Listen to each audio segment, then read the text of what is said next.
গাটো বেয়া লাগিছে নাই লগা ঘৰলে মনত পৰিছে নাই পোৱা কি হৈছেনো মন কানবোৰ ভাল নলগা হলো কেলে মই তোক আজি কেইবাদিনৰ পৰা দেখিছো মনটো ইমানকে মাৰি আছ কেলে মাৰি আছনো কিনো কবা আমনি লাগিছে বুজিছানে কেলে নোৱাৰা হৈছো আমনি লাগিছে কেলেনো কেলে মানে এই ৰজাঘৰীয়া কথা আজি বোলে এইটোহে ভাল লাগে কাইলে বোলে সেইটোহে ভাল লাগে আর পাছৰ দিনা শুনিবা বোলে এটাও ভাল নালাগে কি ঘোঁৰাৰ কথা কৈছো অস্ত্ৰ কথা কৈছো সেইটো কথাই হ'বই আৰু দেচোন এই নহয় ৰজাঘৰীয়া অশ্বপালকহে আমাক ৰজাই যেনেকে কৰিবলৈ কয় আমি তেনেকে কৰিব লাগিব যেনেকে থাকিবলৈ কয় আমি তেনেকে থাকিব লাগিব উপায়টো নাই না হলেও প্ৰতিটো কথাতে সেই খেচখেচাই থাকিলে ভাল নালাগে নহয় সেইটোতো হয় বাৰু কিমান খেচখেচনি শুনি কাম কৰিবা সেইটোতো হয় বাৰু মোতকে তই বেছি শুন অলপ খেচখেচনি ন তুমিও শুনা মই তেনেকে নুশুনো খেচখেচনি মই যিটো কাম কৰিবলৈ কয় মই সেইটোকে কৰি থাকো সেইটো কাৰণে নুশুনো এটা কথা নহয় কোনটো তলে তলে কথা এষাৰ শুনিছো কোন এই তোমাৰ এই আমাৰ যে এই ৰজা আমাৰ বুঢ়া ৰজাটোতো কথাই নাই কোনো কামেই নাই আৰু সেই তোমাৰ এই দুৰ্যোধনে যিটো কয় কিবা এটা ক'লে যেনিবা আকৌ এই ৰাজকুমাৰ দুষাৰখনে আহি পেলাই বেলেগ এটা কথা কয় সেইটো হয় তুমি কাৰ কথা শুনিবা কোৱাচোন দুৰ্যোধনক শুনিবা নে দুষাৰখনক শুনিবা তাৰ ওপৰত আকৌ ইডাল আছে নহয় সেইডাল যে মোমাইকডাল শকুনি সেইটোতো ক'বই নালাগে সেইটো মই নিষ্পত্তি দেখিবলৈ মন নাযায় দেই একদম ফুটফুটীয়া দেই পেলাইছে গোটেইখন একেবাৰে কথা কত কবগে তোৰ কথা তত কবগে শেষ পেলাইছে গোটেইখন আৰু কথা এষাৰ শুনিছো নহয় কি এই দুৰ্যোধনে বোলে অশ্বমেধ যজ্ঞ কৰিবলৈ লৈছে কথাষাৰ মই গম নাপাওঁ যে নাই তুমি গম নোপোৱা মই গম পাওঁ এই আৰু এটা কথা নহয় এই ভীষ্মদেৱ আৰু দ্ৰোণক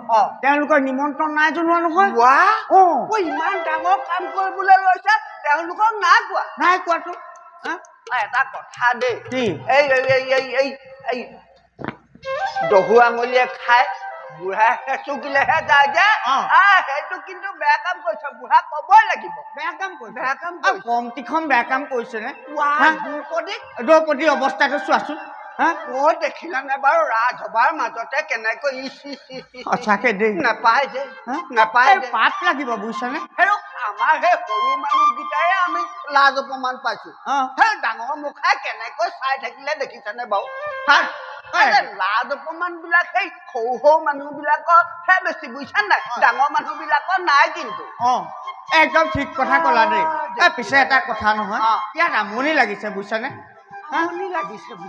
ঘৰখনলৈ চেং চেংকে মনত পৰি আছে বুজিছা নাই হয় মোৰ ঘৰখনলৈ কেতিয়াবা চেং চেংকে মনত পৰে মই কিন্তু যিটো ভাবি মই আহিছিলো ইয়ালে বোলো সেই অশ্বপালৰ ঘৰত থাকিম আৰু অশ্ব চৰাম আৰু ধুনীয়াকে খাম আৰু থাকিম আৰু কিন্তু ইয়ালে আহি পেলাই দেখিছো বৰ কষ্ট ওলোটা ইমান কষ্ট ভোগ কৰিব নোৱাৰি আৰু বুজিছানে গৃহত থাকোঁতে কমটি ভোগ কৰিছিলো ভোগ বুলি ক'লে আকৌ মোৰ গৃহ বাৰীখনলৈ মনত পৰে দেই ঘৰত গৃহৰ সন্মুখত থকা যে বাৰীখন সেই বাৰীখনলৈ মানে চেৰেং কেনে মনত পৰে বুজিছানে এতিয়াও মনত পৰে সন্মুখত মানে সেইখন ক'ত বাৰী এখন কেলে মোৰ গৃহ সন্মুখৰ বাৰীখন তুমি দেখা নাছিলা নি একেবাৰে ফলে ফুলে জাতিষ্কা হৈ আছিলে যে মোৰ যে মনত পৰা নাই ভালকে মনত পেলোৱাচোন মনত পৰিব সেইখিনি বিহলগনি গছ নে কিবা এসোপাহে আছিলে নহয় সন্মুখত আছিলে তাৰ পাছত আছিলে ফল মূল তোমাৰ কেনেকুৱা লাগে বুলি ভাবিছা ফল মূল একেবাৰে সতেজ সতেজ ফল মূলবোৰ লাগি থাকে এই তলত পৰাবোৰ আমাৰ সেই ল'ৰা ছোৱালীয়ে নাখায় এই ওপৰৰ সতেজ সতেজ ফলটোহে তোমাৰ ছিঙি খায় সেইয়া তুমি মোৰ সেই ঘৰলৈ মনত পেলাই দিলা নহয় মোৰো সেই ফল মূলৰ কমটি বাগিচাখন আছিলে নে মোৰখন নাই দেখা নি কেলে মোৰ ঘৰলৈ তুমি গৈছা নহয় গৈছো কিন্তু মই নাই দেখা কেলে সেই ঘৰৰ পৰা চাই দিলে তুমি সেই ইটো মোৰ নেদেখা নহয় ফল মূলৰ বাগিচাখন ইটো মোৰ নাই চাগে আকৌ আছে আকৌ ইটো মূৰৰ পৰা যদি এইপিনে চাই দিয়া নহয় এইটো মোৰ তুমি নেদেখা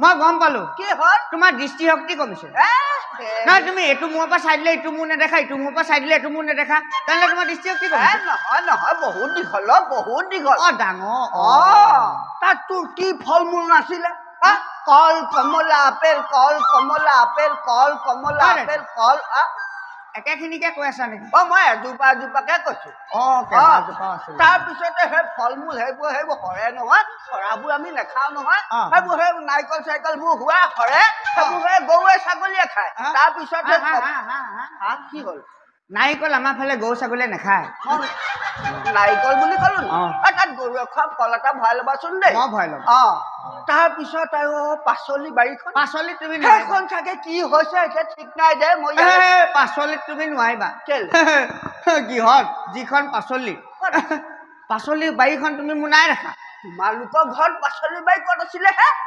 কমটিখন আছিলে নে আমি নিজে খাই অটাব নোৱাৰো ওচৰ চুবুৰীয়াক বিলাইহে শান্তি পাওঁ পাচলি বাৰী তুমি মোৰখন নাই দেখা মোৰখন নাই দেখা এতিয়াও কেতিয়াবা গ'লে তুমি চাই আহিবা মই ক'লো নহয় তোমাক একেজোপা গছতে লাও জিকা কোমোৰা ধুন্দুলি একেজোপাতে লাগে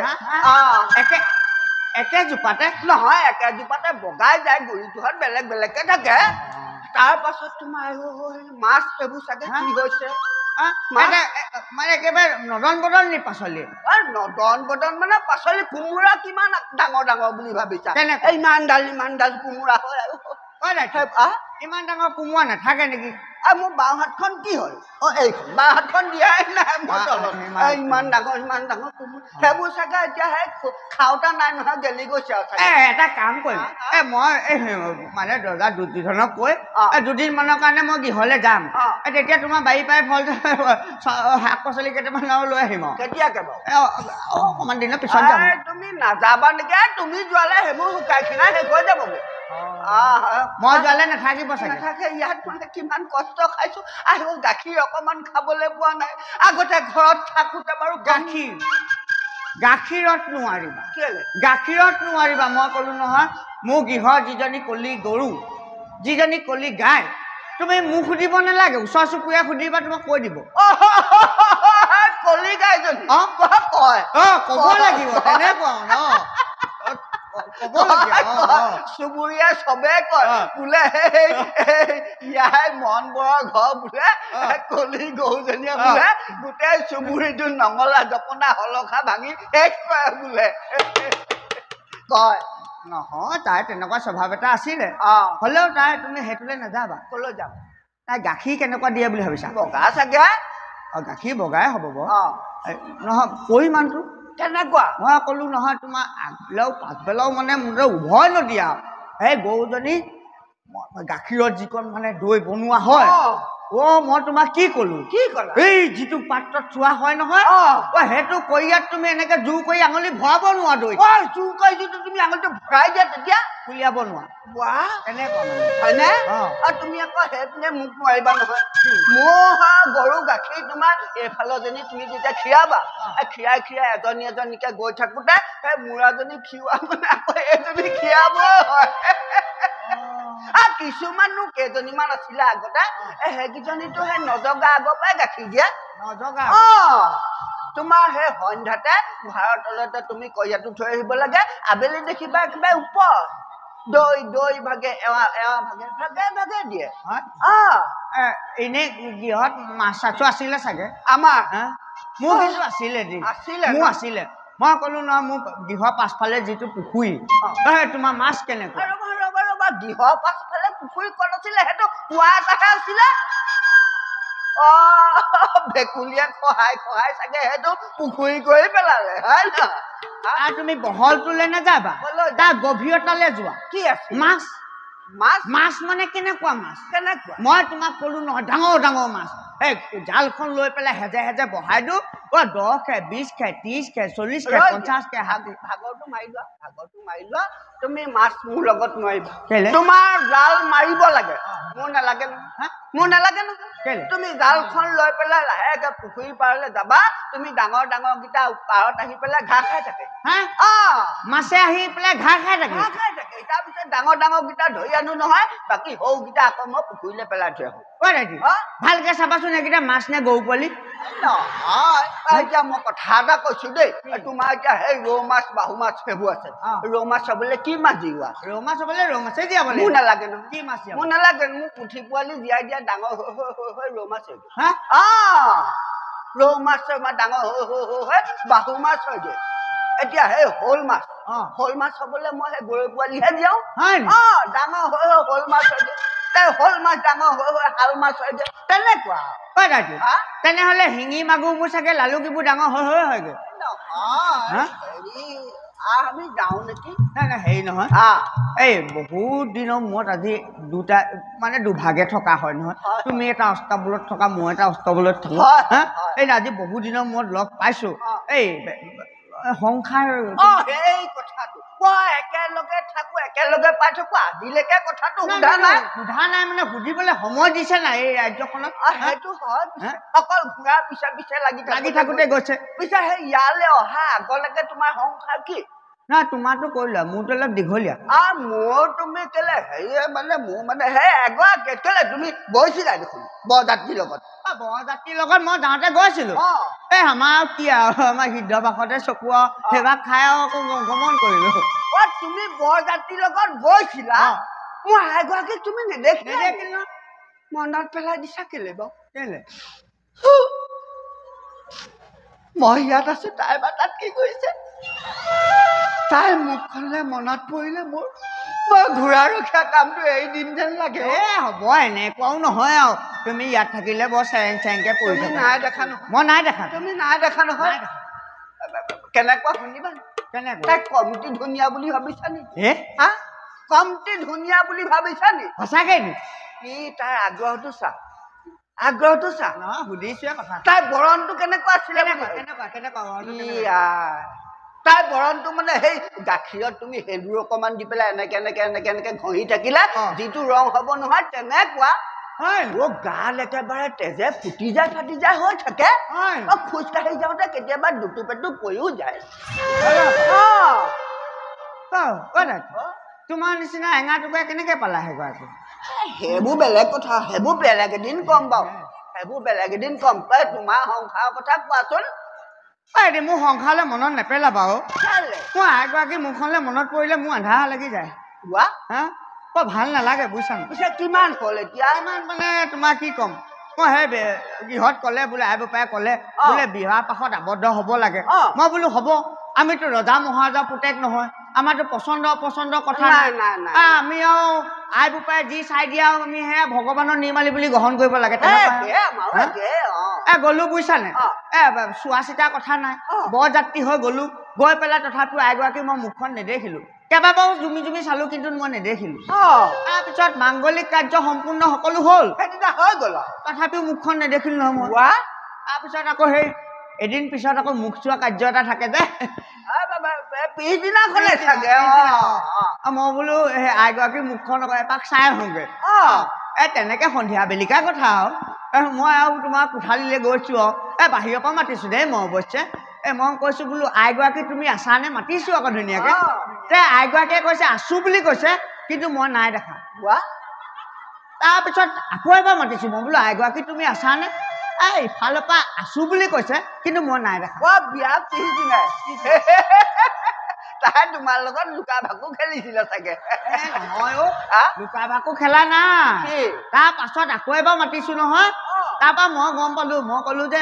আইগৰাকী তুমি ক'ত আছা এনেকৈ বুলি সুধিলত ক'লে মই বোলে তোমাৰ কাষতে আছোঁ কিন্তু মই তথাপিও নাই দেখা তাৰপিছত মই বোলো হাঁহি এটা মাৰি দিয়াচোন হাঁহি এটা যেতিয়া মাৰি দিছে দাঁতকেইটা জিলিকিছে দেই এনে বগাকৈ দাঁতকেইটা কিন্তু যথেষ্ট বগা জিলিকিছে মই দাঁতকেইটা অনুমান কৰিহে আইগৰাকী আকৃতিটো গম পাইছোঁ আৰু তেনেকৈ ওচৰ চাপি গৈছোঁ আৰু মানে মই তোমাক কি ক'ম আৰু অমাৱস্যাৰ উদাহৰণ মোৰ আইগৰাকী বৰণ এঙাৰ টুকুৰা চালে আৰু বেলেগ একো চাব নালাগে আমাৰ সিদ্ধ সিজোৱা যে চৰুটো যে সেইটো উভতাই দি তাত যদি চুলি কেইডালমান লগাই দিলে যিটো আকৃতি ল'ব সেই তেনেকুৱা বৰ সুন্দৰ দেউতা দেখোন বাৰু হ'ব তেনেহ'লে পিছে সংসাৰ কি সংসাৰ নদন বদন দুটা নদন ডাঙৰ নে বদন ডাঙৰ সেইটো নদন বদন নহয় ল'ৰাই ছোৱালীয়ে নদন বদন তথাপি একুৰি এফাল পালেগৈ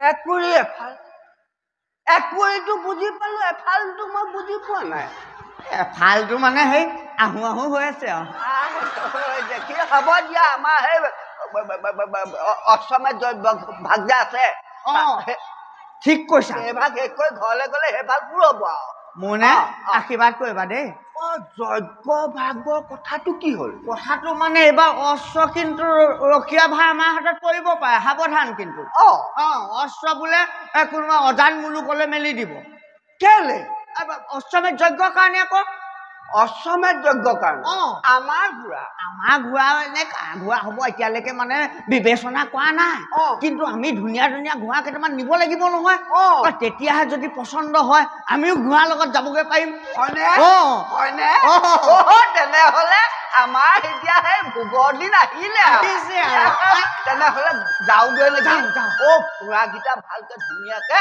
নোৱাই ধোৱাই একেবাৰে সজাই সাজু কৰোঁগৈ ব'লা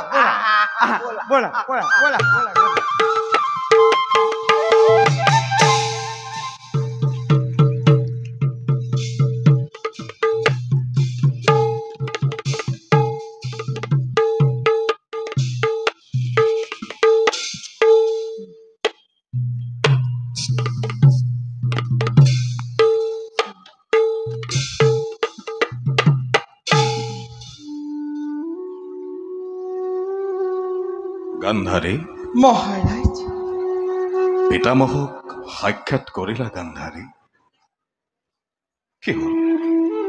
কি হ'ল গান্ধাৰী মৌন হৈ ৰলা যে কোৱা গান্ধাৰী পিতামহে অশ্বমেধ মহাযজ্ঞৰ সন্দৰ্ভত কি কথা কৰিলে অৱগত মহাৰাজ গান্ধাৰী আপুনি জানো সেই সত্যকে শ্ৰৱণ কৰিব পাৰিব গান্ধাৰী পিতামহে ক'লে কি ক'লে বিনাশ কালে বিপৰীত বুদ্ধি গান্ধাৰী চিৎকাৰ নকৰিব মহাৰাজ চিৎকাৰ নকৰিব মই জানো সেই সত্যকে আপুনি শ্ৰৱণ অথবা দৰ্শন কৰিবলৈ অপাৰকে গান্ধাৰী অলপ অপেক্ষা কৰক পিতামহে নিজে আহি আপোনাক সকলো কথা ব্যক্ত কৰিব মোৰ অনুমান যদি সত্য হয় তেন্তে পিতামহ আমাৰ নিচেই নিকট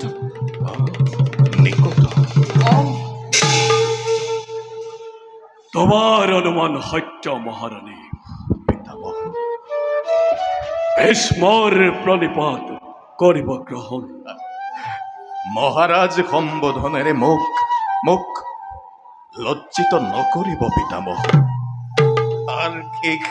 আৰ শেষ কৰক প্ৰদান। আয়ুষ্মান ভৱ।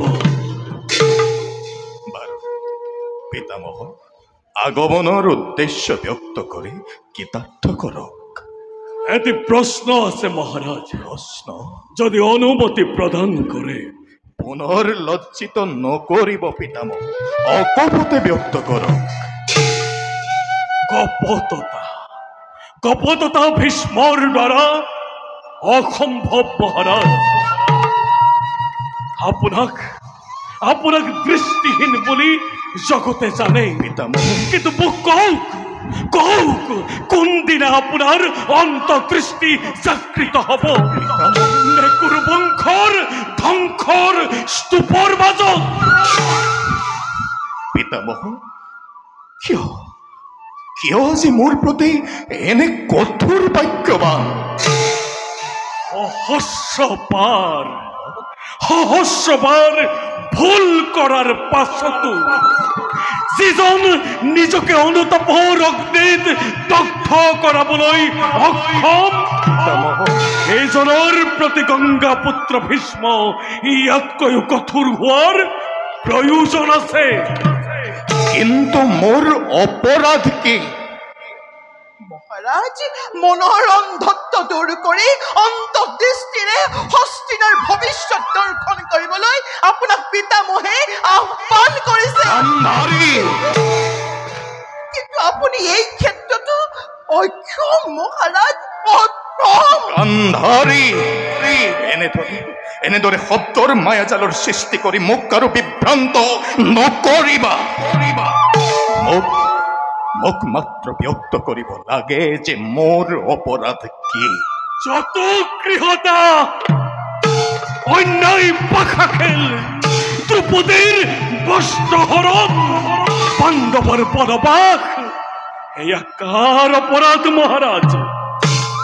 ব্যাধিযুক্ত পাণ্ড, জন্মান্ধ ধৃতৰাষ্ট্ৰ, কাৰ ভুলৰ পৰিণতি পিতামহ? মহাৰাজ, জন্মত ঈশ্বৰেৰ ইচ্ছা, কিন্তু কৰ্ম মনুষ্যৰ আয়ত্তাধীন। জন্মতে যাৰ বিধি বাম, সংসাৰত আছে জানো তাৰ কিবা কাম পিতামহ? ব্যাধিযুক্ত বুলি জানিও, জন্মান্ধ বুলি জানিও আমাক কিয় জীয়াই ৰাখিলে পিতামহ? আমাক কিয় জীয়াই ৰাখিলে? খিৰি নাই যদি আমাক।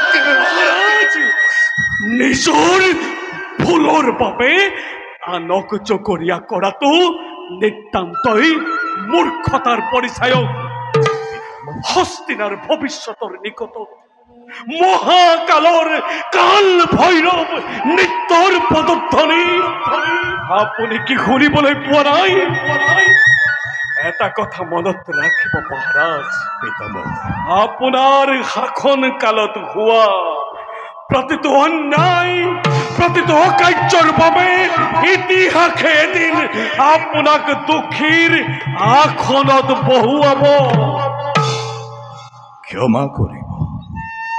ক্ষমা কৰিব পিতামহ, কিন্তু এই অপৰাধৰ কিঞ্চিত ভাগ আপুনিও জানো নহব পিতামহ? নিজকে সংযত কৰকে, আপুনি পাহৰি নাযাব মহাৰাজ। তাৰ আগত এনে বাক্য আপুনি কৰিছে উত্থাপনে।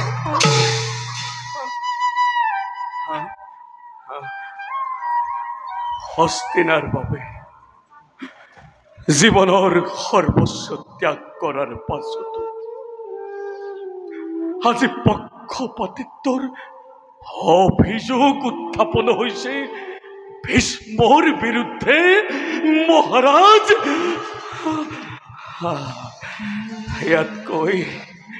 ইয়াতকৈ আৰু দুৰ্ভাগ্যৰ কথা কি থাকিব পাৰে?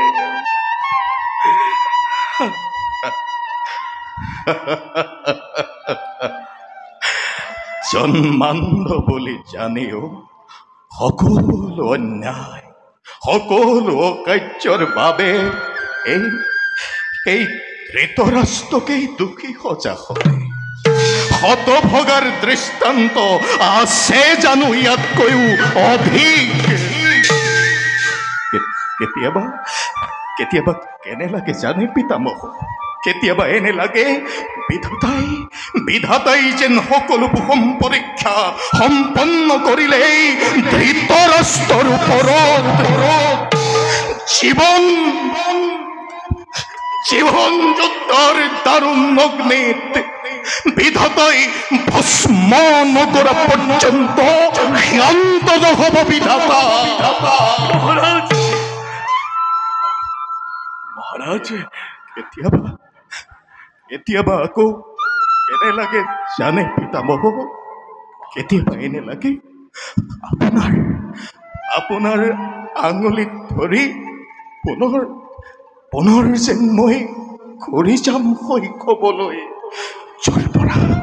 য'ৰ পৰা ভুল কৰিছিলোঁ ঠিক তাৰ পৰাই পিতামহ, ঠিক তাৰ পৰাই পুনৰ আৰম্ভ কৰিম। য'ত লোৰ মুগদৰেৰে কোনোবা মাতৃয়ে নিজ গৰ্ভত থকা সন্তানক মৰিয়াই অত্যাচাৰ কৰিব নোৱাৰিব, য'ত কোনোবা নাৰী কোনোবা অধমে অপমান কৰিব নোৱাৰিব, য'ত কোনোৱেও কাৰোৰ কুচক্ৰান্তত পৰি নিজৰ প্ৰাপ্যৰ পৰা নহ'ব বঞ্চিত, তাৰ প্ৰতি সদা সস্তম থাকিব এই ব্যাস পুত্ৰ জন্মান্ধ ধৃতৰাষ্ট্ৰ।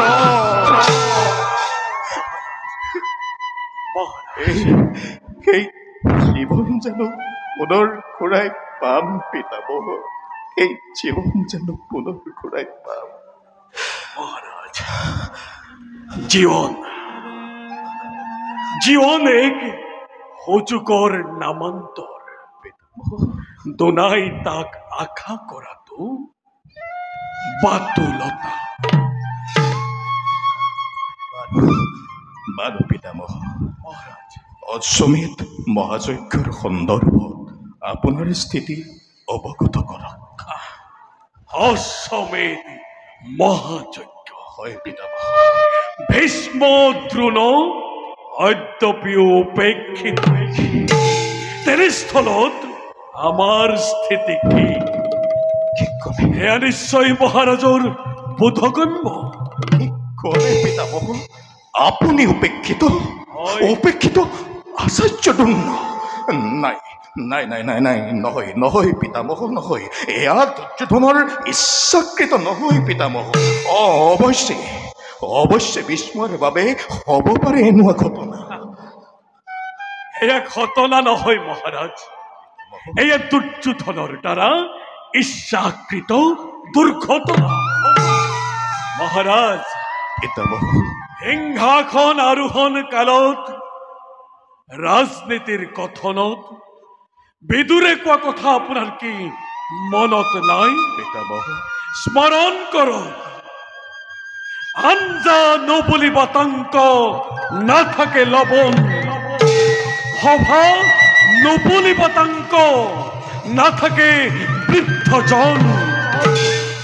কৰ্ণ আৰু শকুনিৰ আঙুলিৰ নিৰ্দেশত পৰিচালিত হয় আজি হস্তিনাৰ ভৱিষ্যত, আৰু এয়াই আজি হস্তিনাৰ নিষ্ঠুৰ বাস্তৱ।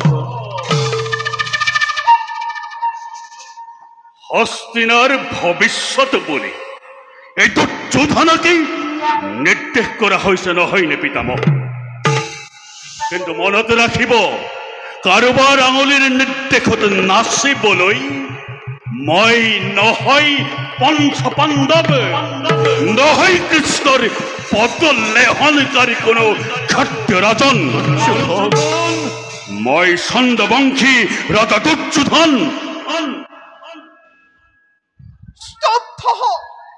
স্তব্ধ দুৰ্যোধন, তই পাহৰি নাযাবি কাৰ সন্মুখত তই এনে বাক্য কৰিছ? তথাপিতো মই নাযাওঁ পাহৰি। তই পাহৰি নাযাবি দুৰ্যোধন, তই পাহৰি নাযাবি এইয়া তোৰ ভাতৃ দুখাখন নহয়, এইয়া তোৰ মিত্ৰ কৰ্ণ নহয়। মাত্ৰ তই মোৰ প্ৰশ্নৰ উত্তৰ দে দুখাখন। এই প্ৰশ্ন কিয় অত্যপিও কিয় উপেক্ষিত এই মহাযজ্ঞৰ পৰা পিতামহ? শুনা মাত্ৰে পিতামহক উপেক্ষা কৰিব পৰাৰ ধৃষ্টতা মোৰ নাই। কেৱল সময়ৰ অভাৱৰ বাবেহে মই পিতামহৰ কাষ চাপিব পৰা নাই। হে পিতামহ, আগন্তুক অশ্বমেৰ মহাযজ্ঞতে সৰ্বতোপ্ৰকাৰৰ সাহায্য কামনা কৰি আপোনাৰ চৰণতে মই জনাইছো প্ৰণিপাত।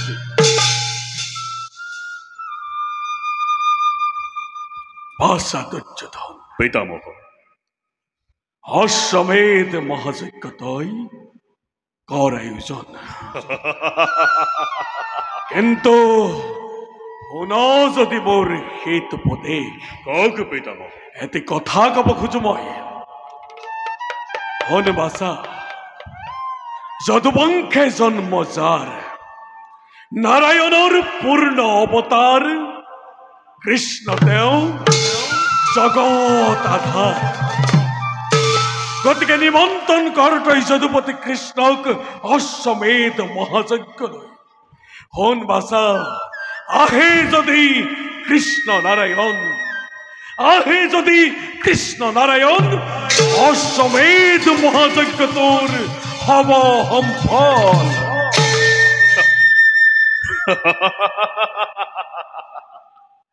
নোৱাৰিম পালিব মই আপোনাৰ আদেশ। গোবধ, স্ত্ৰীবধে, মাতল বধে কৃষ্ণই হাঁহি মুখে কৰে সম্পাদন। ৰাখাল কৃষ্ণকে নিমন্ত্ৰণ কৰি লঘু কৰিম মই অশ্বমেধ যজ্ঞৰ মৰ্যাদা।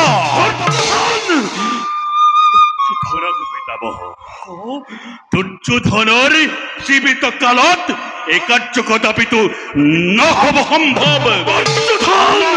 নহওক মোৰ যজ্ঞ সম্ফল, তথাপিতো এনে কাৰ্য মই নকৰো সম্পাদন।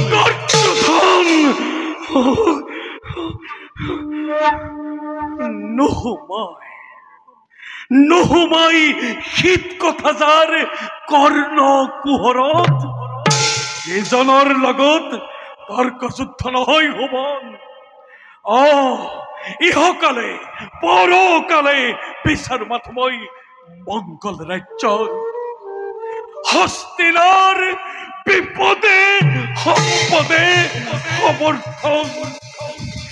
সমৰ্থন থাকিব ভীষ্মৰ।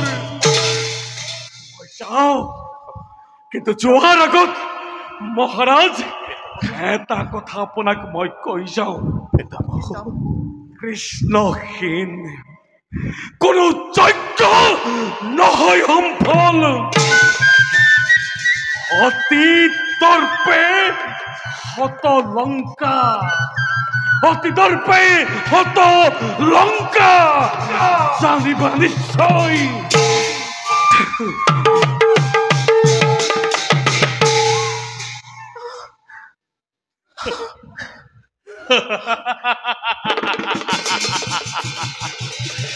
কৃষ্ণ কৃষ্ণ কৃষ্ণ, কৃষ্ণৰ ব্যতিৰেকে নাই যেন কাৰোৰে অস্তিত্ব এই জগতৰ মাজে।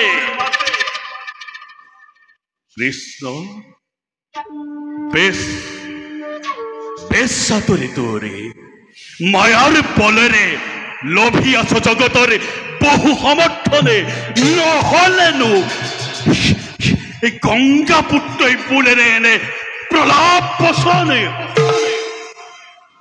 শুন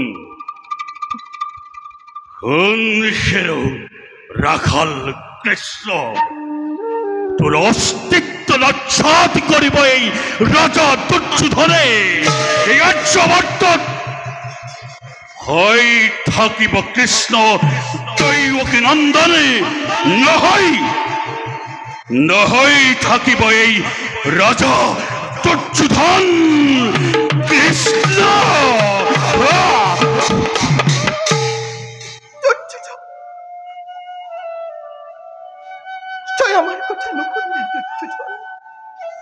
মহাৰাজ গান্ধাৰী শুনিলে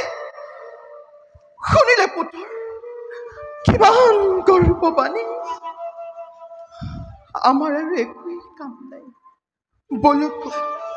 বলুক মহাৰাজ আমি খন্তেক বিশ্ৰাম কৰোঁগৈ বলা গান্ধাৰী বলা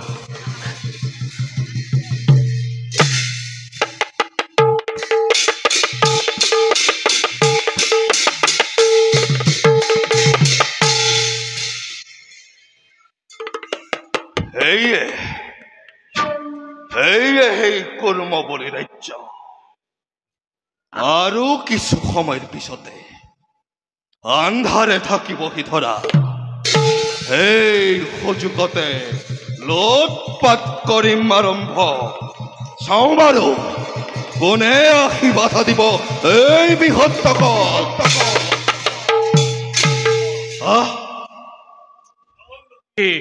তোৰ সন্মুখত প্ৰথম আজি তোক মই জামৰ নগৰে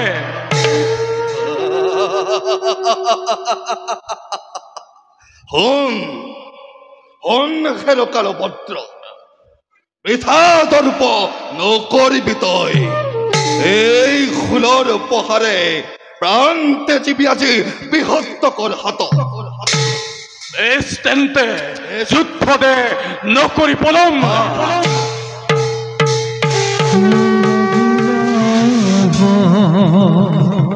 মোর দেখা অতি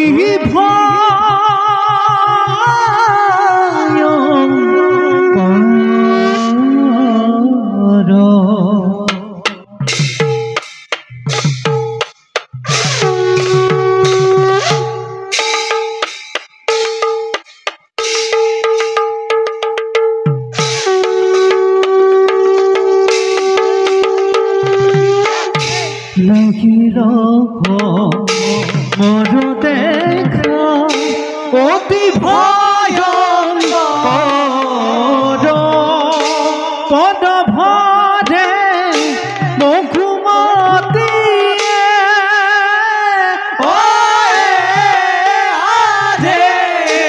কম্পে ধরা পদ ভরে মঘুমতি কম্পে ধরা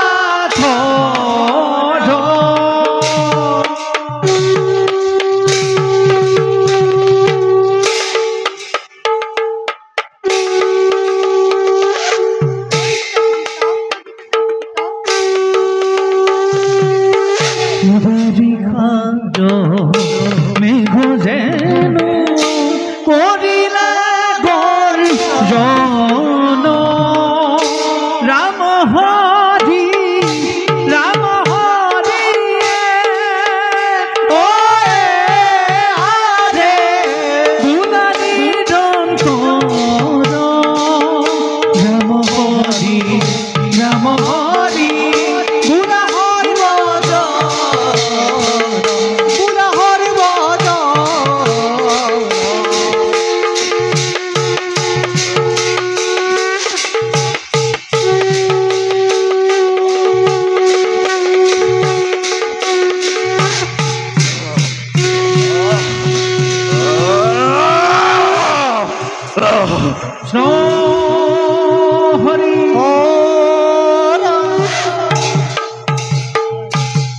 মূর্খ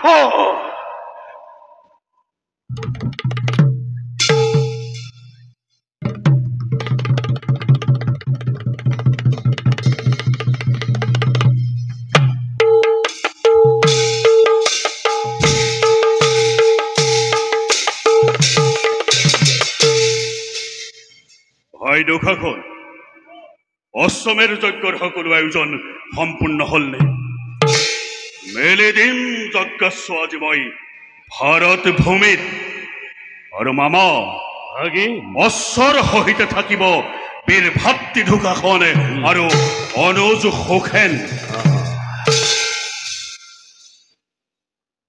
উত্তম সখা ভাৰতবৰ্ষৰ ক্ষত্ৰিয় সমাজে যিদিনাই বুজিবৰ হখৰ চৰণ সেইদিনাই শাস্তিৰে নিশ্বাস ল'ব এই মহাৰথী কৰ্ণই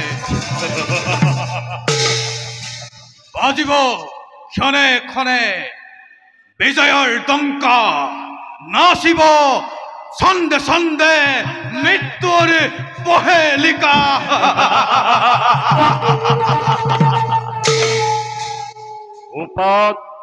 দুৰ্যোধন মামা পশ্চিমৰ পৰাই হওক যুদ্ধৰ আয়োজন বেছ কথা সকলো জয় কৰি সমগ্ৰ ভাৰত জয় কৰি যজ্ঞৰ পুণ্যাহুতি কৰিম প্ৰদান ভাগি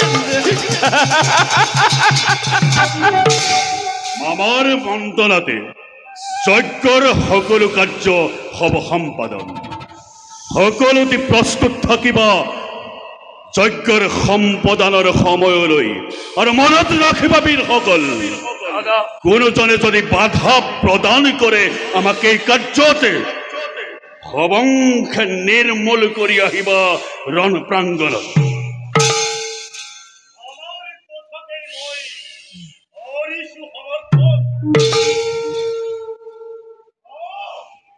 প্ৰথমেই প্ৰৱেশ কৰক অস্ত কুৰ্ম বুলি নকৰে বিনা যুদ্ধে যদি বৈশ্যতা নকৰে স্বীকাৰ দুৰ্যোধনে দুঃখৰে সৃষ্টি কৰিব তাত প্ৰলয়ৰ অহংকাৰ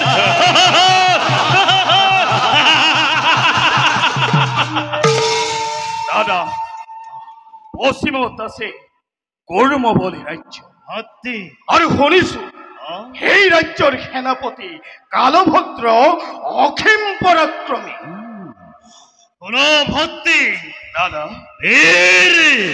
বীৰ মই দুঃশাসন নকপে হৃদয় মোৰ এই কাল ভদ্ৰৰ নামত ৰণতৃষ্ণ বহি ঘনে ঘনে উন্মাদ কৰিছে মোক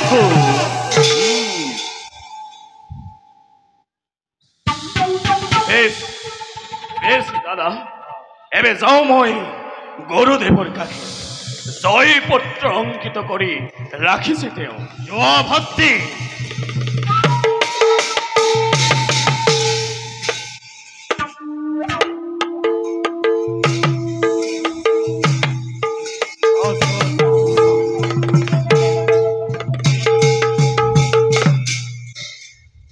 প্ৰণাম পিতামহ প্ৰণাম আচাৰ্য আয়ুষ্মান ভব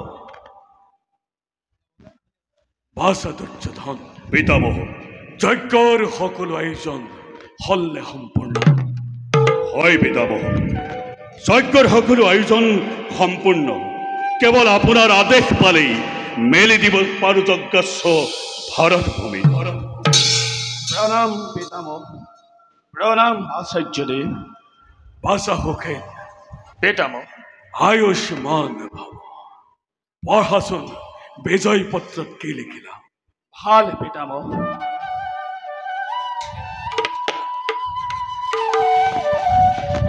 জয় পত্ৰ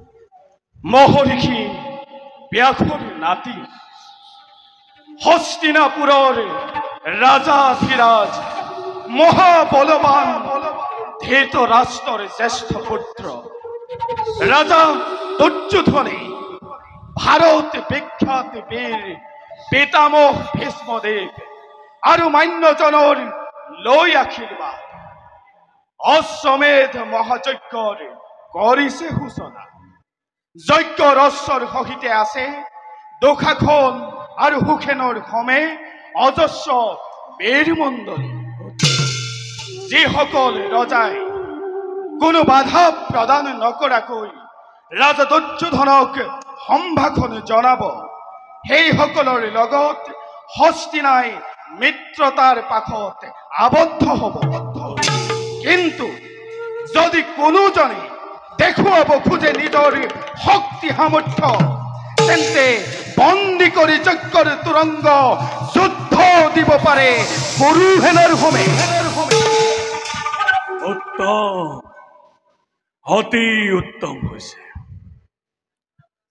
কিন্তু শুনা সকলোৱে মোৰ দোষিত উপদেশ, পিতামহ নকৰিবা লিপ্সা কোনো ধন ৰত্ন সোণৰ, নিদিবা লোলুপ দৃষ্টি কোনো নাৰীৰ প্ৰতি, নহয় এইটো যজ্ঞৰ নীতি।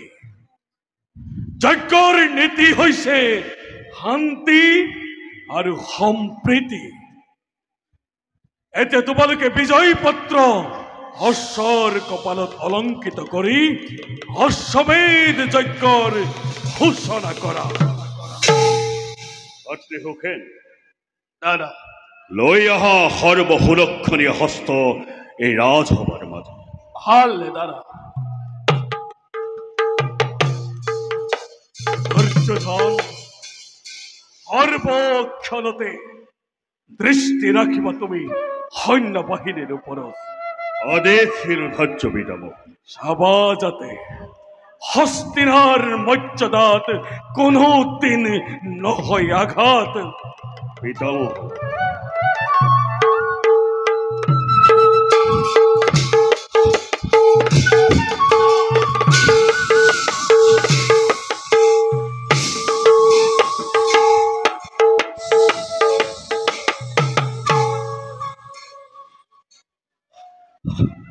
ভাষা দুৰ্যোধন,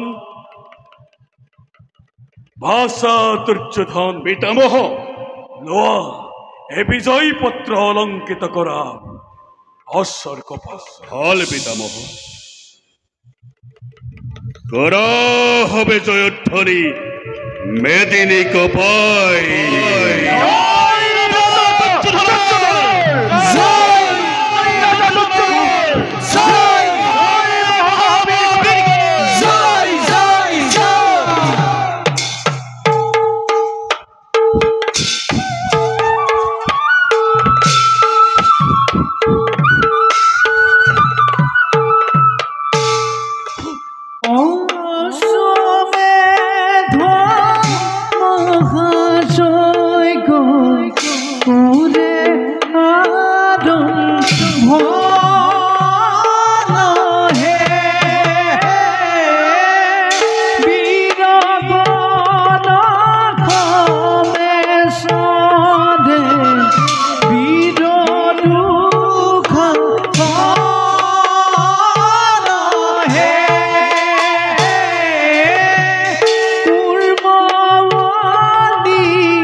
কালি দেখিল এক অদ্ভুত সপোন। সপোন দেখারে পড়া মন মোর একেবারে চঞ্চল হয়ে পড়ছে। আজিও বাউ বাহু বাউ চক্ষু কপিছে সঘনে। নাজানো কিহৰ বা ইংগিতে। সেনাপতি, সেনাপতি, সেনাপতি, কিয় আহিয়াতি আপুনি স্বয়ং উপস্থিত হলে আমার সমীপে? আছে নেকি রাজ্যর কিবা অশুভ সংবাদ? সেনাপতি, তোমাৰ অনুমান সত্য হল সেনাপতি। চোৰাংচোৱাই জানিবলৈ দিছে আমাৰ ৰাজ্যৰ পূব প্ৰান্তত উপস্থিত বিশাল সৈন্য বাহিনী হস্তিনাপুৰৰ। সেই মাতৃভূমির দেখিবি মঙ্গল মহারাজে দেখিছে তোমাক তুরন্ত প্রস্তুত হবার আগে যুদ্ধর ভাবে তার ভাবে চিন্তা নকরিব মন্ত্রীবর। সেনাপতি আছে আমার বিশাল সৈন্য বাহিনী, প্রতীক্ষণে পলয়ৰ ধুমুহা বৈ যাম শত্ৰুক উদ্দেশ্যে। লগতে দেখিব আজি কালো ভক্তক জগাই তোলাৰ ভীষণ প্ৰতিক্ৰিয়া। সেনাপতি জানো মই তোমাৰ পৰাক্ৰম, কিন্তু সেনাপতি কিন্তু বলে ৰৈখল কিয় মন্ত্ৰীবৰ? প্ৰকাশ কৰক আপোনাৰ মনৰ কথা।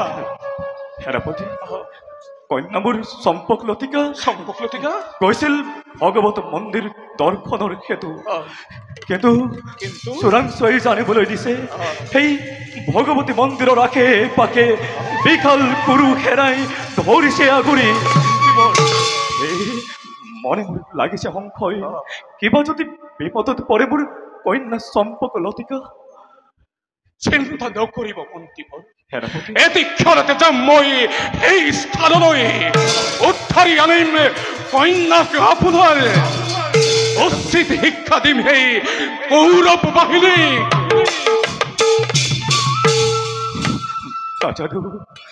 নাজানো কি লেখা আছে আমার কপালে। হে ভগবান, তুমি হে একমাত্র ত্রাণকর্তা আমার। যাও বলো সেনাপতির হস্তে।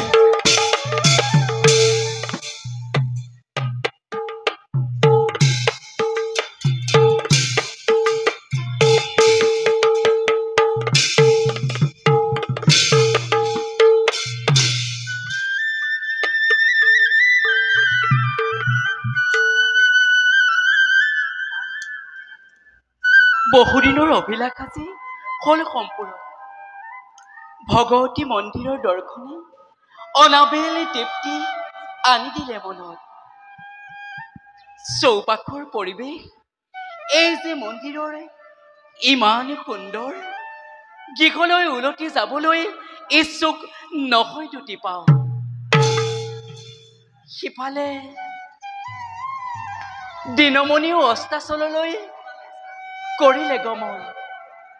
ৰজনীয়ে খন্তেকতে ঢাকি বহি ধৰা।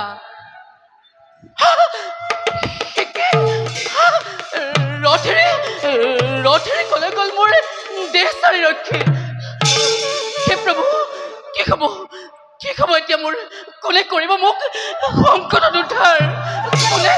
কোনে কৰিব মোক সংকটত উদ্ধাৰ? হে প্ৰভু ৰক্ষা কৰিবা প্ৰভু।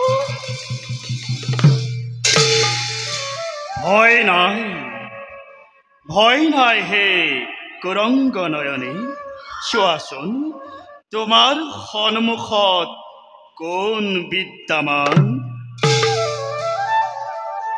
কোন আপুনি? পূৰ্বে দেখা মোৰ নপৰে মনত। পূৰ্বে দেখা হলে ইতিহাস হলহেঁতেন সলনি। হৃদয়ৰ দুৱাৰ খুলি বুজিলোহেঁতেন তোমাকে কুৰংগ নয়নী। শুনক বীৰবৰ, নাজানো মই আপোনাৰ প্ৰকৃত পৰিচয়।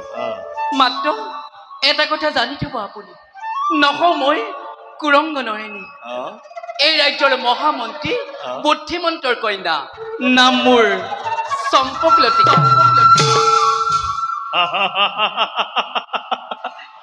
চম্পকলতিকা, যেনে ৰূপ তেনে নাম। চম্পা ফুলৰ ঘ্ৰাণ আহে যাৰ দেহ বল্লভীৰ পৰা। লতিকাৰ জৰেদাৰ শৰীৰৰ উপযুক্ত নাম ৰাখিলে তোমাৰ বৃত্তি দেৱে। শুনক বীৰবৰ, অক্ষয় ফালি পৰীক্ষাৰ কৰি পৰিচয় প্ৰকাশ কৰক নিথৰ, অন্যথা বাট এৰি দিয়ক। যাওঁ মই আপোনালৈ। শুনা হেৰা দেৱী, তোমাৰ দৰে ৰূপৱতী নাৰী দেখিলে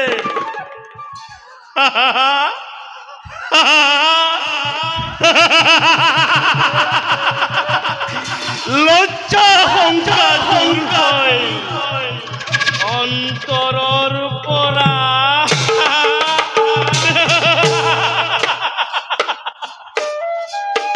তথাপিতো দেৱী জানিব খুজিছা যেতিয়া কওঁ শুনা। হস্তিনাপুৰৰ ৰাজাধিৰাজ ধৃতৰাষ্ট্ৰৰ দ্বিতীয় পুত্ৰ মই নাম মোৰ বীৰ।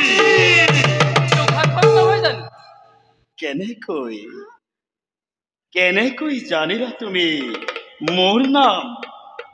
আজি ময়ে নহয়, বিশাল আৰ্যভট্টৰ প্ৰতিগৰাকী নাৰীয়ে জানে স্বৰূপ তোমাৰ। কলংকৰ কালিমা সানি লজ্জানত কৰিলা যি নাৰী সমাজক। চম্পকলতিকা আতংকৰ অন্য এটা নাম তুমি দুখাখন। অবলাক অত্যাচাৰ কৰি কিবা দৰে বীৰ বুলি পৰিচয় দিছা সভ্য সমাজক।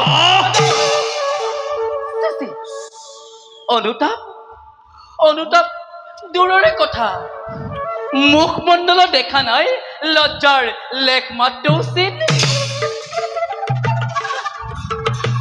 শুনা হেৰা মন্ত্ৰী কন্যা চম্পকলতিকা, কোষকিৰি নাৰী আছিল সেই দুৰ্পদ নন্দিনী। গ্ৰহণ কৰি পঞ্চপতি বেশ্যাৰ চিনাকি দিলে সমগ্ৰ জগতত।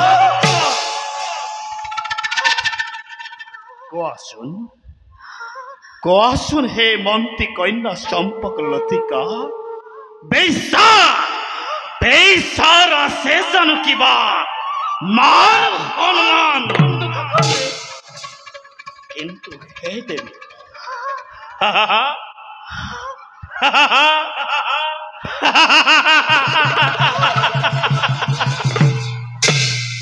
তুমি হেন ৰূপৱতী নাৰীৰ সৈতে তৰ্ক যুদ্ধ মই নেদেখো। কাৰণ শুনা দেৱী, দ্ৰৌপদীৰ বস্ত্ৰ শৰণত ৰৈ যোৱা মোৰ অপূৰ্ণ কামনা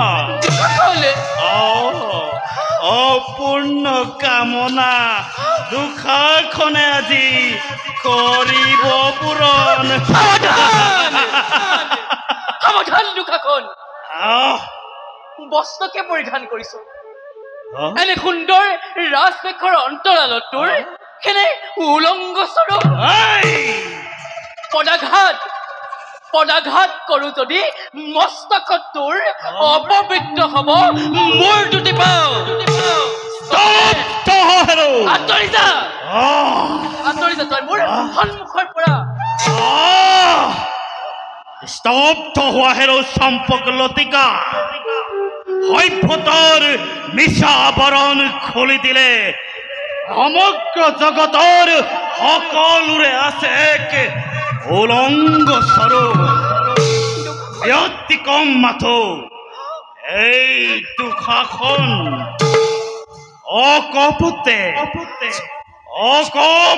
প্ৰকাশ কৰো কামনা মনৰ। সঁচাকৈ নিৰ্লজ্জ তই, অসভ্য বৰ্বৰ। তুলনা কৰো যদি তোক হিতৰ পানী সমে লাজ পাব আজি পশু সমাজে। গতিকে মই তোক অনুৰোধ কৰিছো, এই স্থান তই কৰ পৰিত্যাগ। শুনা চম্পকলতিকা, চোৱা তুমি চাৰিওফালে নাই কোনো তোমাৰ ৰক্ষাৰ হেতু। দিয়া দেৱী, দিয়া মোক প্ৰেমালিংগন। আৰু একোটো আগতে বাঢ়িবি। ৰক্ষা কৰা দিয়া দেৱী, ৰক্ষা কৰা। দিয়া দেৱী।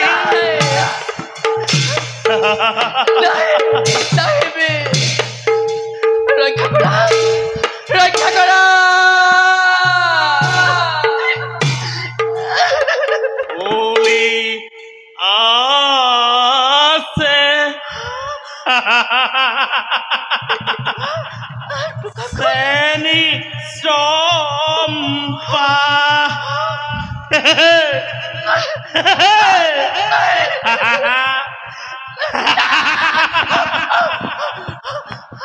মেলিয়া আছে পাহি से तेरी तेरी से पाही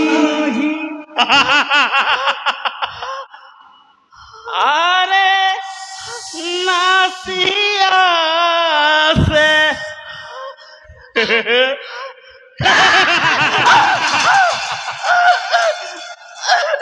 যৌবন কন্যা দিয়া দিয়া দেবী দিয়া প্রেমালিঙ্গ আকু কেন করি यारे रासिया से जोबन को सातु के नो कोरी প্রেমালিঙ্গ से जोबन को ना सातु के नो कोरी সম্পদ লতিকা কত বলাবা তুমি সম্পদ লতিকা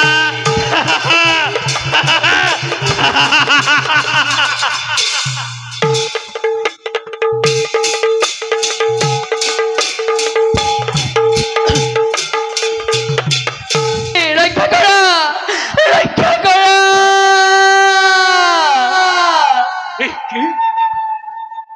বলে পাইছে কোলে বা নারীর আর্তনাদ নিশ্চয় এয়া মন্ত্রীর কন্যা সম্পক লতিকা রমা দেবী তোমার উদ্ধারের হেতু আহিয়াছে কালো ভদ্র দিছে দেবী পিতা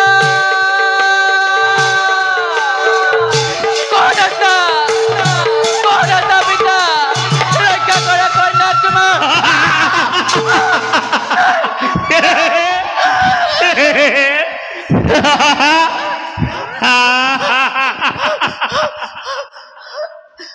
দেবী ও দেবী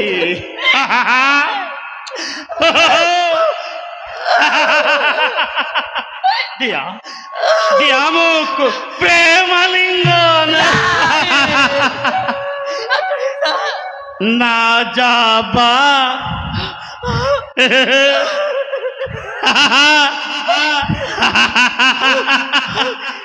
না যাবা প্রিয়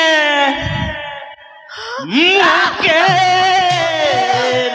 ছোয়া अरे राजा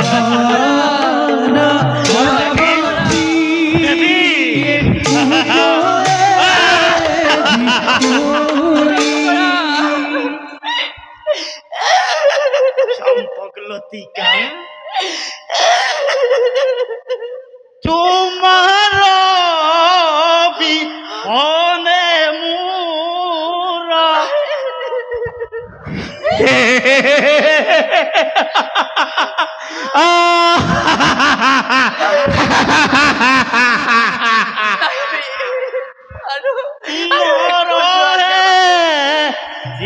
জীবন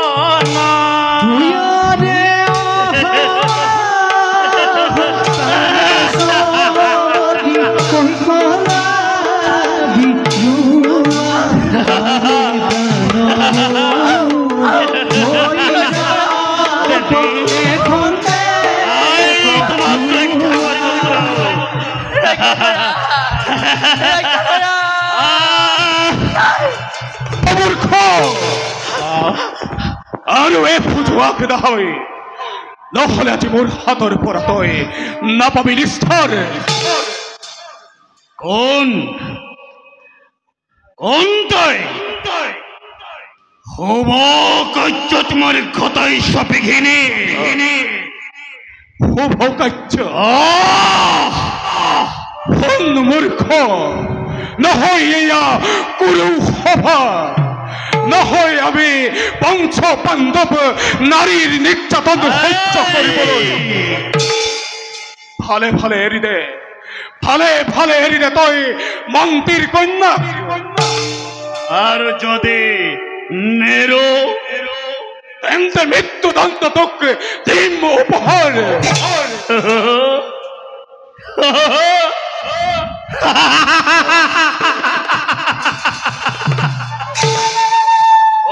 হেৰ মূৰ্খ, এই তুষাখনৰ প্ৰতাপতাতে সমগ্ৰ বিশ্ব কম্পমান। ৰাস্তাতই নকৰি পলাম। বেছ তেন্তে যুদ্ধ নকৰি পলাম।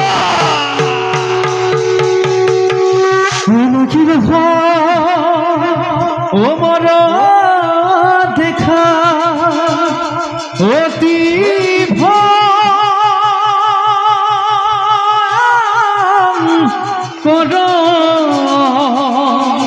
এ পদ ভৰে বসুমতী এ কম্পে থৰ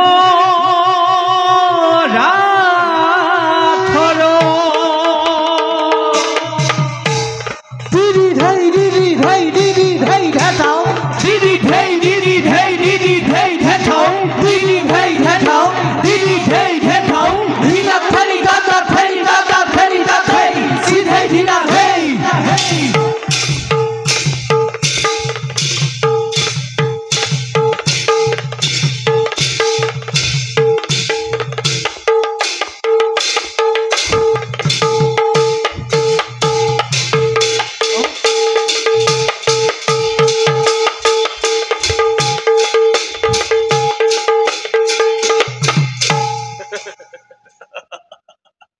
মূৰ্খ, এই শক্তিৰে তই নাৰীৰ নিৰ্যাতন কৰিছিলি।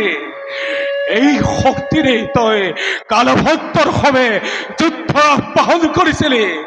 যা মূৰ্খ, মহাৰাজে দিব তোক উচিত শাস্তি।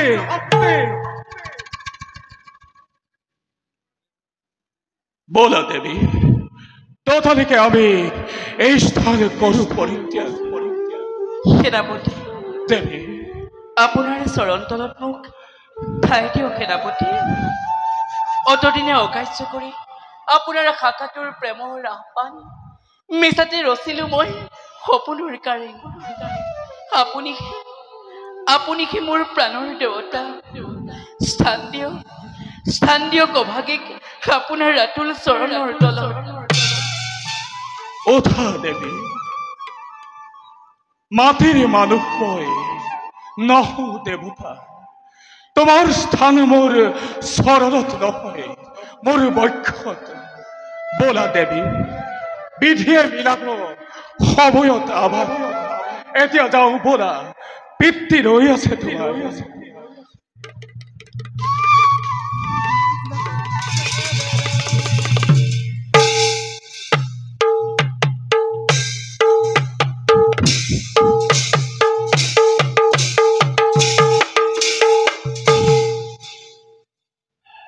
মামা, ভাগিন আৰু সখাকৰ্ণ বন্ধুবৰ, ভাতৃ দুষাখন আৰু সুখেন অশ্ব সহিতে যোৱা বহুদিনেই হ'ল, পোৱা নাই একো সংবাদ। কোৱা মামা, ঘটে নেকি কিবা অঘটন? ভাগিন, বৃথা চিন্তা নানিবা মনত। বোপা দুষাখন আৰু সুখেনৰ সমকক্ষ বীৰ আছে জানো এই ভাৰত ভূমি? মামা, অচিৰতেই দুষাখন আৰু সুখেন আহি আছে তোমাৰ সমীপে বোপা দুৰ্যোধন। উত্তম মামা, ভাগিন, শুনি সন্তোষিত হলো মই আপোনাৰ বাক্য। ভাগিন, তথাপিও মৃত্যুৰ সংশয় অমূলক নহয় মামা। চোৱাং চোৱাই এতিয়াও দিয়া নাই কোনো সমাচাৰ। হবা দাদা, তোমাৰ ভাতৃ সুখেন কুমাৰ। দাদা দাদা দাদা দাদা সৰ্বনাশ ৰাখল দাদা, হ'ল ৰাখল। এই কুৰ্মবলী ৰাজ্যত বন্দী আমাৰ যজ্ঞৰ তুৰংগ। দাদা বন্দী আজি ৰাজভাতা বীৰ দুখাখন।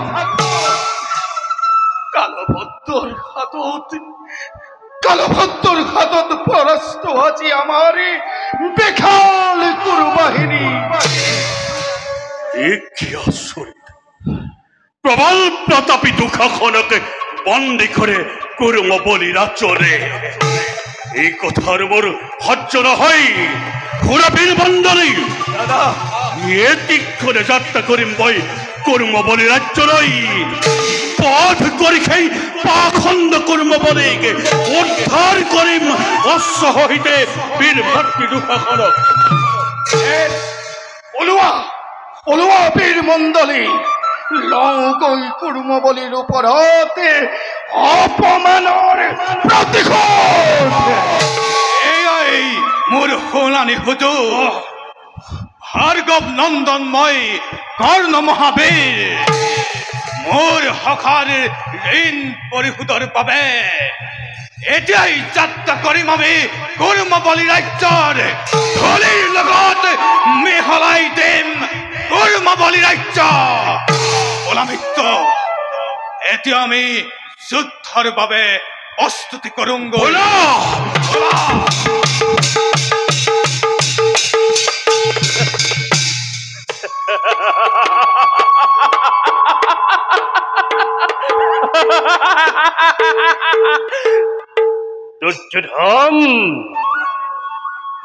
দুৰ্যোধন, তোৰ মনেৰ কামনা নহব পূৰণ। দুৰ্যোধন, মই শকুনি, মই মানৱ জন্মৰ প্ৰহেলিকা, ভাৰতৰ ধূমকেতু।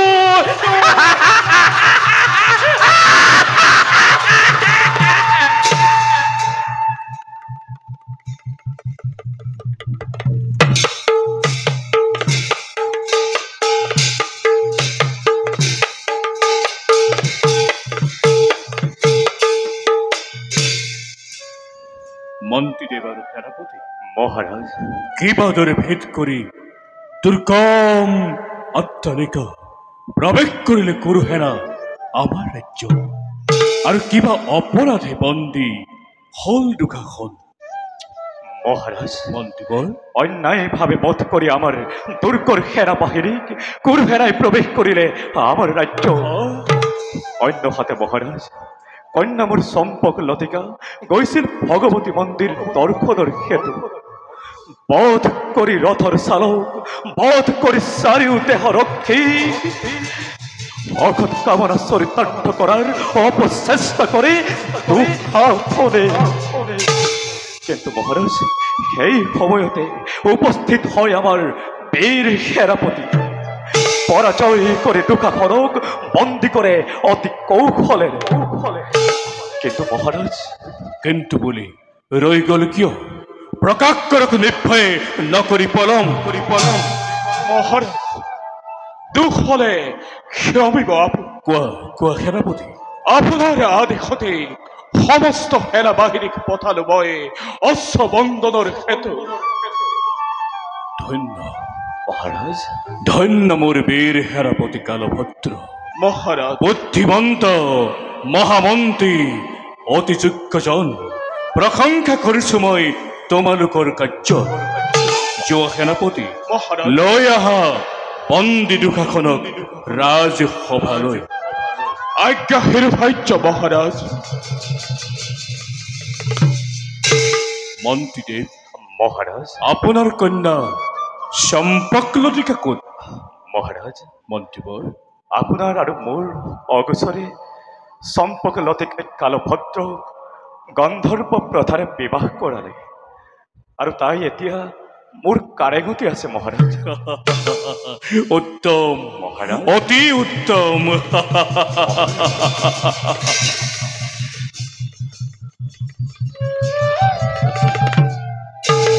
মহাৰাজ বন্দী দুশাসন আপোনাৰ সন্মুখত। দুঃশাসন দুৰ্যোধনৰ শ্ৰেষ্ঠ ভাতৃ দুঃশাসন ভৰত বংশৰ কলংক দুঃশাসন যেনে নাম তেনে কাম।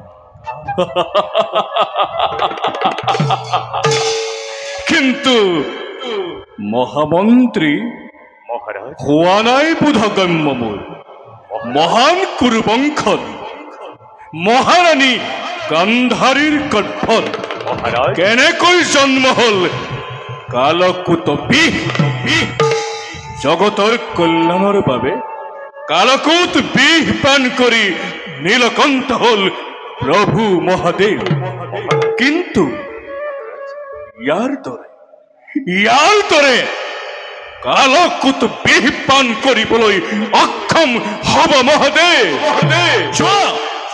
চোৱা নাৰী নিৰ্যাতনকাৰীৰ নাই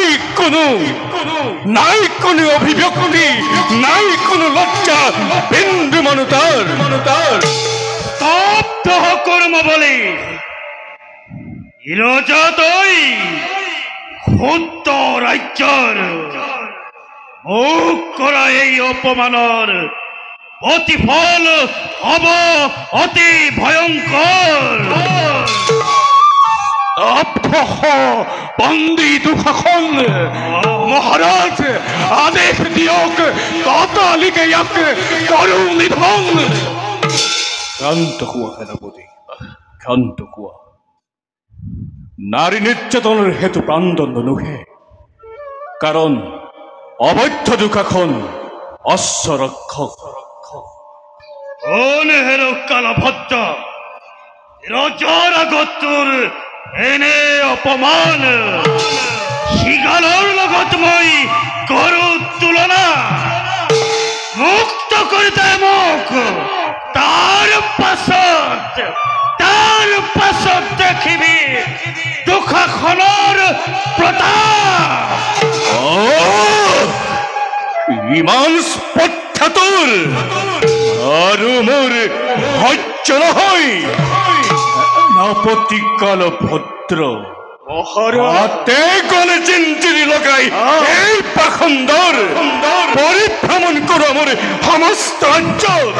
এই মহাৰাজ নগৰীয়াই দুশাসন নামৰে কুৎসিত বদন তাৰ পাছত চিৰদিন চিৰকাল বন্দী কৰি থবা মোৰ অন্ধ পুতাখালত যোৱা।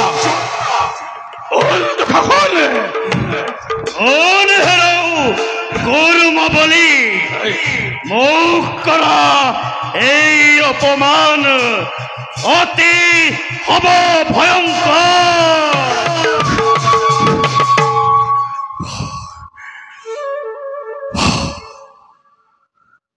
মহাৰাজ মন্ত্ৰীবৰ আজিলৈ নাই কোনো আৱশ্যক বিষয়। মহাৰাজ সভাভংগ কৰিছো ঘোষণা বলক যাওঁ বিশ্ৰামৰ হেতু। বলক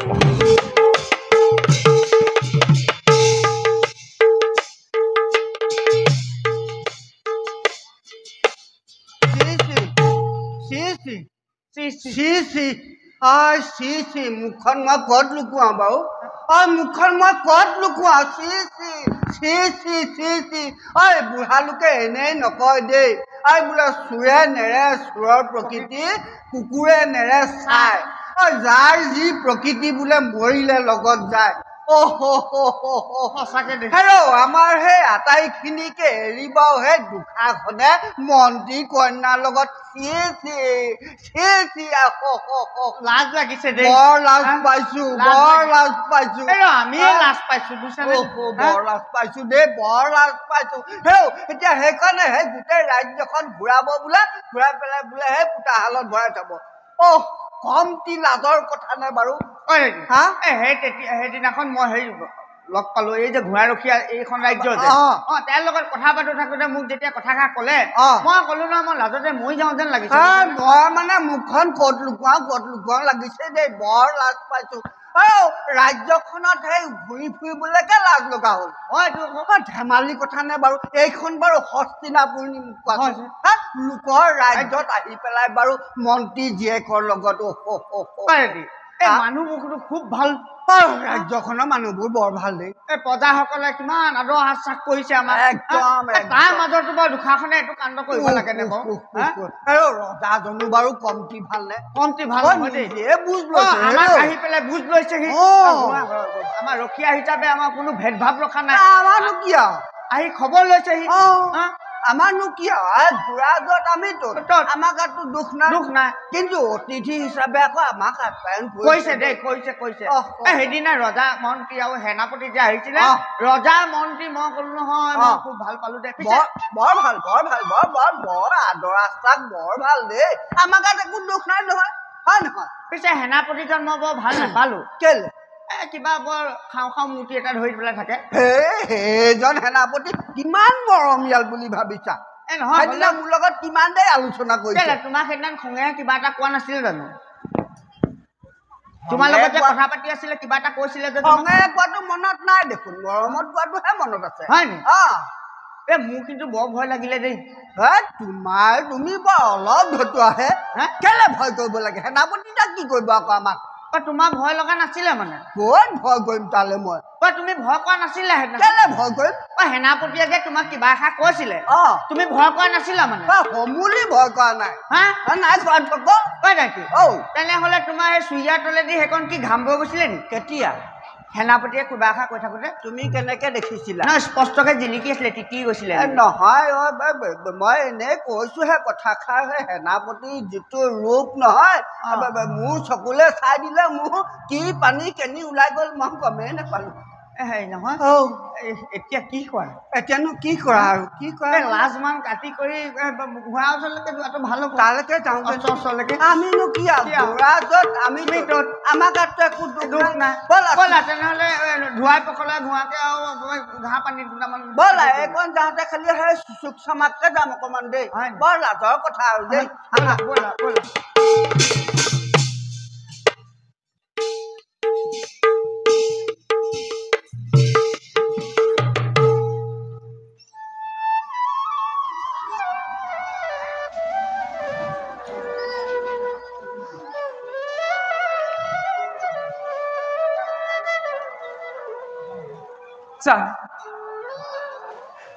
জানো মই ভালদৰে মোৰ স্বামীৰ আজি নাই কোনো অপৰাধ মাথোতেও ন্যায় শাস্ত্ৰ মতে কাম কৰি গৈছে কিন্তু আজি মোৰ অন্তৰাত্মাই কৈ বাৰে বাৰে সাৱধান সত্যৱতী বিপদৰ সময়টোৰ চাপিল কাঠ হে প্ৰভু মোক এই বিপদৰ পৰা ৰক্ষা কৰা দিয়া প্ৰভু মোক পথৰ সন্ধান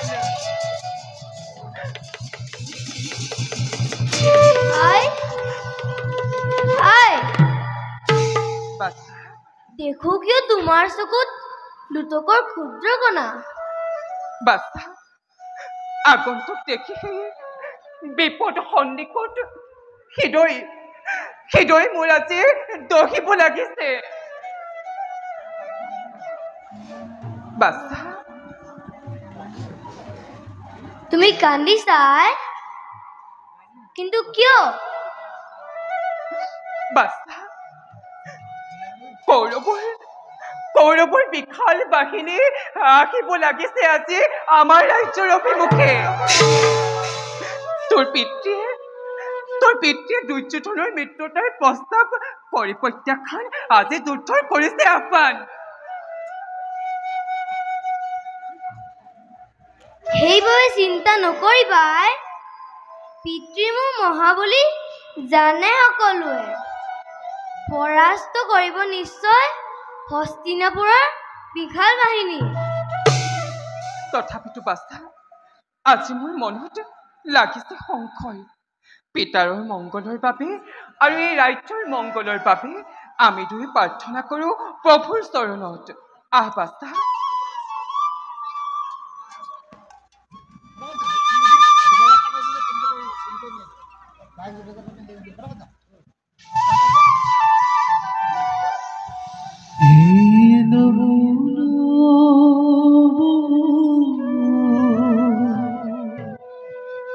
শ্ৰী হৰি প্ৰভু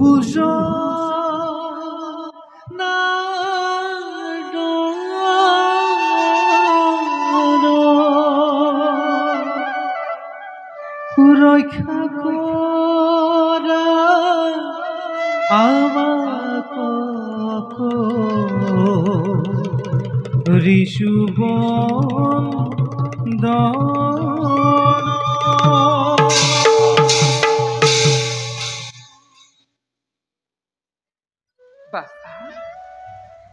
হৰি নাম উচ্চাৰণে মনত দিলে মোৰ বিমলানন্দ, শান্ত হ'ল মোৰ অশান্ত মন। উঠ বাছা, বাছা, এতিয়া বল আমি দুই খন্তেক বিশ্ৰাম কৰোঁগৈ ৰাজ অন্তেশপুৰত।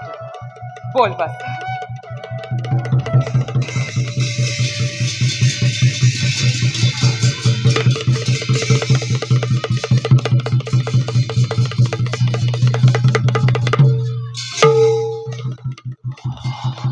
জয় রাজা কুর্মবলীর, জয় জয় রাজা কুর্মবলীর, জয় জয় রাজা কুর্মবলীর, জয় জয় জয়।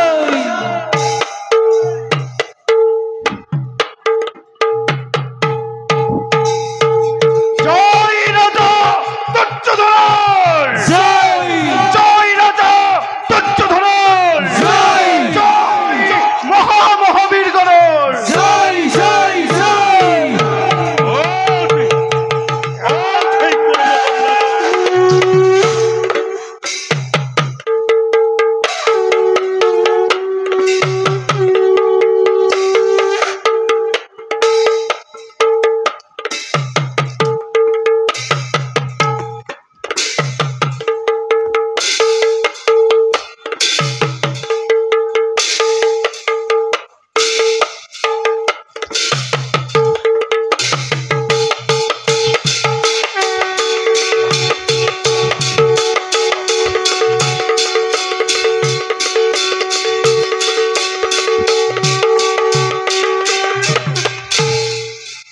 অঙ্গরাজ করধ যুদ্ধ দেহ হয়ে নকরি পলম।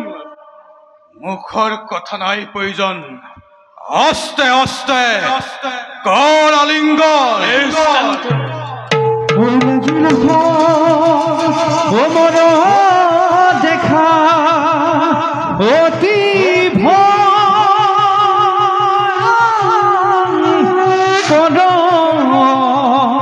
এ পদ ভরে বসুমতী এ কমে থর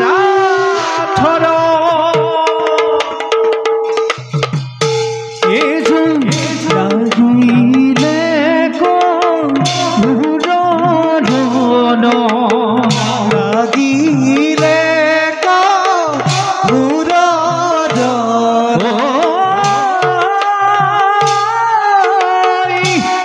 অতি ভয়ংকৰ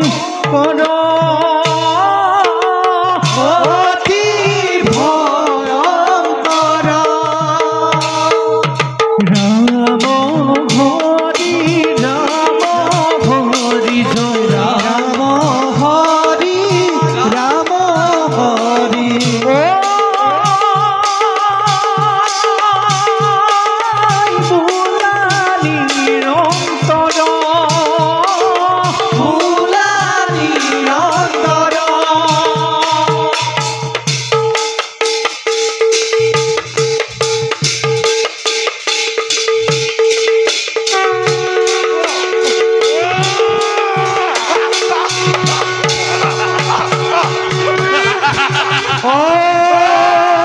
হরি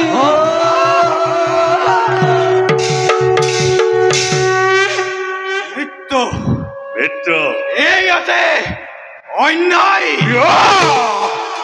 ন্যায় অন্যায় নাই প্রয়োজন।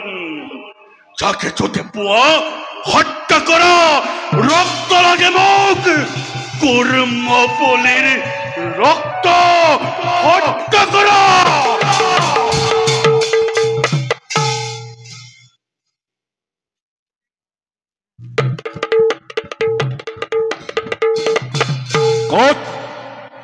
হেৰু অধম দুৰ্যোধন কিবা হেতু অন্যায় ভাৱেৰে প্ৰিয় সেনাপতিকে মোৰ কৰি নিধন নাই নাই নহব নিস্তাৰ আজি তোৰ এই কুৰ্মবলীৰ হাতে ক'ত আছ হেৰু অধম দুৰ্যোধন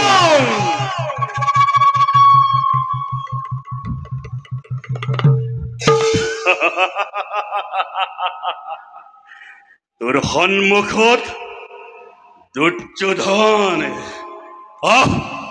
মূৰ্খ আগবাঢ়ি তোক বধ কৰি মুক্ত কৰি লৈ যাম মোৰ স্নেহৰ ভাতৃক বেশ যুদ্ধত হক পৰিচয় কাৰ কিমান শক্তি বেশ কথা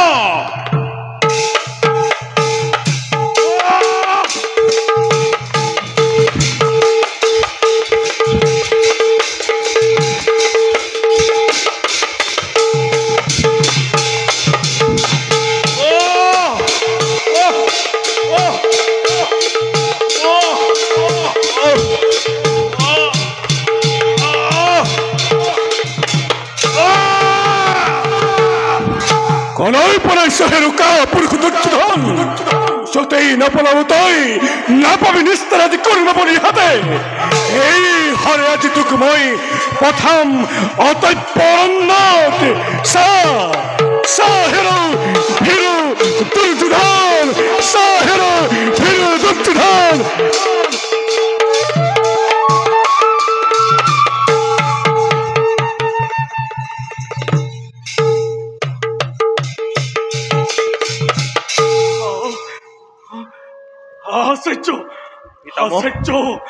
তোৰ মুখেৰে পাৰিছো জানিব দুৰ্যোধন আৰু কৰ্ণ হবে পৰাস্ত আমাৰ কুৰুহেৰাগণ কুৰ্মবলীৰ প্ৰচণ্ড পৰাক্ৰমত ছত্ৰভংগ দিলে আজি কুৰুহেৰাগণ হে আচাৰ্য মোক এটা উপায় দিয়ক মোৰ কৰ্তব্য কি হোৱা উচিত হে পৰম পূজনীয় ভীষ্মদেৱ নিশ্চয় যাব লাগিব আমি কুৰ্মবলী নগৰে অন্যথা কাললৈ থাকিব কুখ্যাতি কুলত লাগিব কলংক গতিকে ভীষ্মদেৱ শীঘ্ৰে যাত্ৰা কৰো আমি কুৰ্মবলী নগৰে শুদ্ধ সত্য বক্তব্য আপোনাৰ বিলম্ব নকৰি যাত্ৰা কৰিব লওক কুৰ্মবলী নগৰে বলক গাঙ্গেয়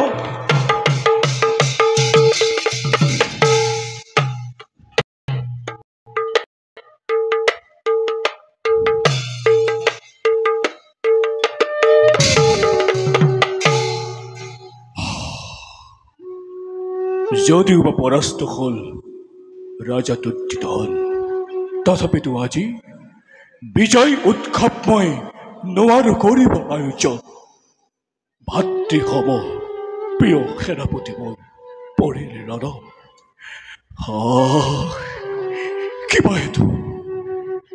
কিবা হেতু মন আজি মোৰ অতিকে অস্থিৰ কিবা হেতু আজি দেখা পাওঁ ৰাজ্যৰ চতুৰ্দিশে মই অমংগলৰ চিন দিবা কালে শুনা পাওঁ চিগালৰ আৰাও নিশা কালে শুনা পাওঁ কৰ্কৰ আৰাও কি হৈছে মোৰ শান্তিময় ৰাজ্য হে প্ৰভু কৰ্মবলী অৱধান কুৰ্মবলী আহিছো গংগাপুত্ৰ মই হস্তিনাৰ পৰা দুখাখন হস্য মুক্ত কৰি দিয়া মোৰ সন্মুখত হে জাহ্নবী নন্দন প্ৰণাম তোমাৰ দৰে ব্যক্তিত্বক পাই দৰ্শন ধন্য হল আজি এই নিক্ষীণৰ জীৱ ৰাতি নমস্কাৰ কৰিবা গ্ৰহণ কোৱাৰ এজন সমৰ্থন আছেনে মোৰ প্ৰস্তাৱত এয়া যে নহয় প্ৰস্তাৱ এয়া যে ভীতি প্ৰদৰ্শন মনত ৰাখিব গংগাপুত্ৰ ভীতি বিহ্বল নহয় কুৰ্মবলী ঈশ্বৰৰ প্ৰতিৰেকে গংগাপুত্ৰ যদ্যপি ক্ষমা নোখোজে দুৰ্যোধনে দুঃশাসনৰে মুক্তি নহব কদাপি। ক্ষমা দুৰ্যোধনে অনাকৰ্ম বলি জানো মই ভালদৰে অপনত নকৰে ক্ষীৰ ৰজা দুৰ্যোধনে। গতিকে কোৱা, এ যে একেবাৰে অসম্ভৱ জাহ্নবী নন্দন। কিন্তু মই অদ্যাপিও পৰা নাই বুজিব, পুত্ৰ হৈ তুমি দেৱী জাহ্নবীৰ অন্যায়ৰ পক্ষত কিয় কৰিছা আচৰণ? হওঁতে নাৰীৰ নিৰ্যাতন কৰো সভাত কোনো প্ৰতিবাদ কোনো শব্দ নকৰাকৈ ধৰ্ম সকলোতে তুমি দিলা বিসৰ্জন।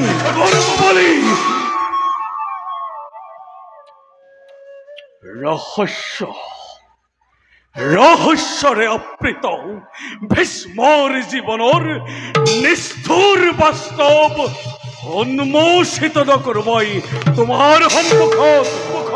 গতিকে কোৱা, যুদ্ধ নে মিত্ৰতা ভীষ্মৰ লগত? সেয়া হ'ব নোৱাৰে জাহ্নবী নন্দন।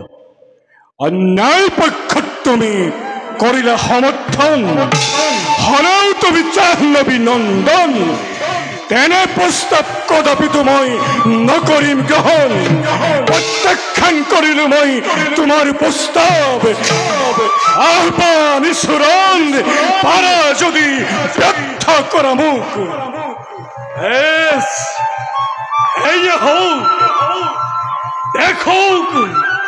দেখোক জগতে আজি ভীষ্মৰ হাতত বেশ তেন্তে কৰ্ম বলিৰ পতন।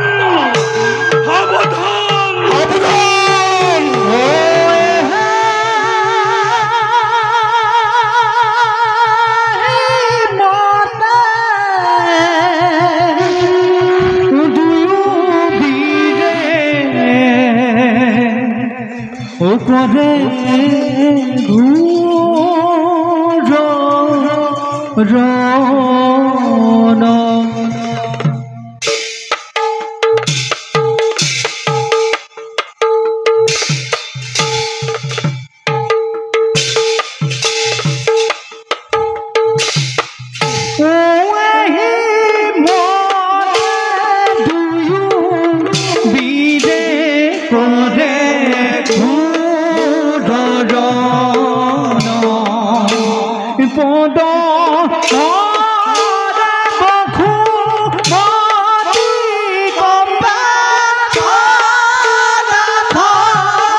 Dhagir